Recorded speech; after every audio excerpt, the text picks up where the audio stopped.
Excellent. Hello, is Finn here, please? Now, you've got 10 minutes, mate. So, obviously, 2 lots of 5. If you just want to talk from one straight on to the other. Cool, thank you. It's all yours. Thank you, mate. Tēnā koutou katoa, e te mana whenua nai tuahiriri, tēnā koutou. Thank you for having us. My name is Finn Jackson. I'm a member of the Summit Road Society Board. Sitting alongside me is our acting president, Paula Jameson, and Bill Martin, who is our new general manager. I'd like to briefly highlight some of the key points from our submission. The Summit Road Society was formed in 1948 to further the vision of Harry Owl, and that's to protect and enhance the Port Hills for conservation and recreation. Paula's father, John Jameson, and my great-uncle, Huia Gilpin, were among the founders. Today, the Society owns and manages 4 reserves on the Port Hills, covering over 500 hectares. These are Omahu Bush, Gibraltar Rock, Ohinetahi, and Linderwoods Reserve. We operate 4 volunteer groups, and we also lead the backyard trapping project, Predator Free Port Hills. Last year, we undertook 15,000 hours of work, including on council-owned land. Our long-term vision includes restoring native vegetation to the gullies of the Port Hills, which, among other benefits, will store carbon, create habitat for native species. It can reduce fire risk and reduce sediment pollution in the Opawaho, Heathcote River and Littleton Harbour. These landscape-scale projects require leadership from the council and collaboration between the council, community groups, private landowners and hapu. This makes a shared vision for the Port Hills and funding for its implementation essential. We strongly support the development of a comprehensive Port Hills management plan. This is something that the Society has been calling for many, many years, and we're really happy to see that work is expected to start this year. It will provide the shared vision that we currently lack, but we would like to see funding for its implementation allocated in future years of this long-term plan. The City Council has a lot of really great plans that kind of collect dust on a shelf, and that's primarily due to lack of funding, and yeah, we don't want this one to join them in that club. We are very disappointed, though, with the proposed cuts to funding for community-led environmental work, namely the proposed abolition of the Environmental Partnership and the Sustainability Funds. We're especially disappointed that our own funding has been removed from the budget without notice. For every $1 spent on community partnerships, it is estimated that the council saves $8. Our work on council land alone saves the council at least $417,000 in labour costs.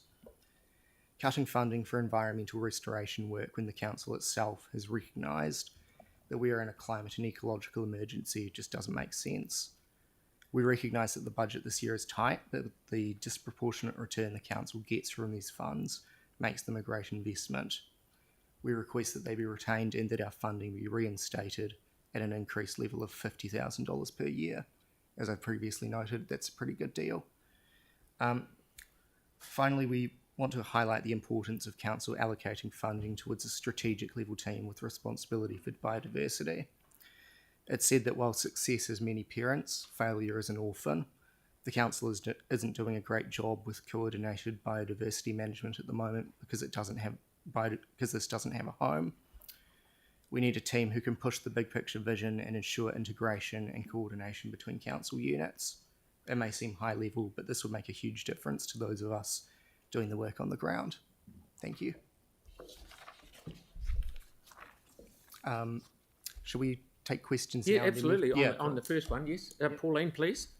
Thank you. So you're requesting reinstatement of your fund. Mm-hmm. What was it before you asked? You've now asked for 50,000. What was? It was 39,000. Thank you. Cool. Okay. And that's per year. Yep. Was it a line item or through another fund? It was through the Strengthening Communities. Yeah, I think so. Sorry, I don't have that. I must have Thank applied you. for it. Yeah. Sorry. Okay, thank you. Carry on with your next part, Thank please. you. Finn. You can. I'm going to leave. I've got to go to No, Ruffin. fine. Thank Good you. to see you. They don't want to be associated with my personal views. Kia ora koutou katoa. Thank you for the opportunity to speak. As I've previously said, my name is Finn Jackson. I'm a postgraduate student studying climate change science and policy, and in my spare time, my partner and I coordinate Friends of Riverlaw Esplanade Reserve, which is a riverbank restoration group in St Martin's. This is a personal submission, just to make that very clear. But before I get into my own thoughts, I'd really like to say I support the written submissions made by OHRN and the Summit Road Society, particularly around the proposed cuts to the environmental partnerships and sustainability funds, and on the need for a strategic level team at council to coordinate biodiversity management. Canterbury has very, very low levels of Indigenous vegetation cover, and Christchurch is New Zealand's only major centre without a fenced eco-sanctuary. There is a lack of a shared, actionable vision for the future of nature in Christchurch, and leaving the strategic gap unaddressed or cutting community partnership funding will make the problem worse. Now onto my own thoughts. Overall, I don't think this plan has got the balance right. While this year's budget is tight, the long-term plan isn't just about today, it's about the next 10 years. By 2034, a high-end growth scenario could see our population rise by nearly 50,000 people. By 2030, our target as a city and as a country is to reduce emissions of greenhouse gases by 50%. We need to plan to provide the core infrastructure necessary for a larger population without increasing our emissions. The proposed long-term plan fails to take ownership of the council's responsibility to lead on these issues. In response to artificial conflict between people who drive and people who cycle, funding for major cycleways and local cycle connections has been cut and deferred.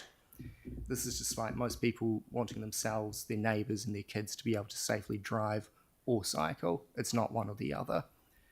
Transport makes up 54% of our district's greenhouse gas emissions, and over the next 6 years, to meet our international obligations, Christchurch residents will collectively spend up to $1.7 billion on offshore mitigation if we don't reduce our emissions at home. With a return on investment of $7 for every $1 spent on cycling infrastructure, it makes absolute sense to prioritise completing our cycle network by 2030 as recommended by the Climate Change Commission. Investment in our water infrastructure has been deferred. In particular, I'm concerned about the proposed level of service for wastewater pipes. This would allow the percentage of sewage pipes in very poor condition to rise from 8% in 2022-23 to up to 26% by 2034. With a growing population, this raises the risk of Christchurch repeating Wellington's mistakes, with burst pipes and sewage running down the streets a regular occurrence. That's not a city I want to live in. Just to wrap up, often when watching your meetings, I hear one or other of you asking your fellow councillors to be brave. I'd like to ask you to reflect on what that means in the context of this long-term plan. It's not brave to continue to head down the path of least resistance and to defer investment in water infrastructure, biodiversity management, and reducing emissions. What's brave is to make the investments now that have already been put off for too long. No one is coming to solve our problems for us. It's up to you. Thank you. Thank you very much. Now we have a wee bit of time.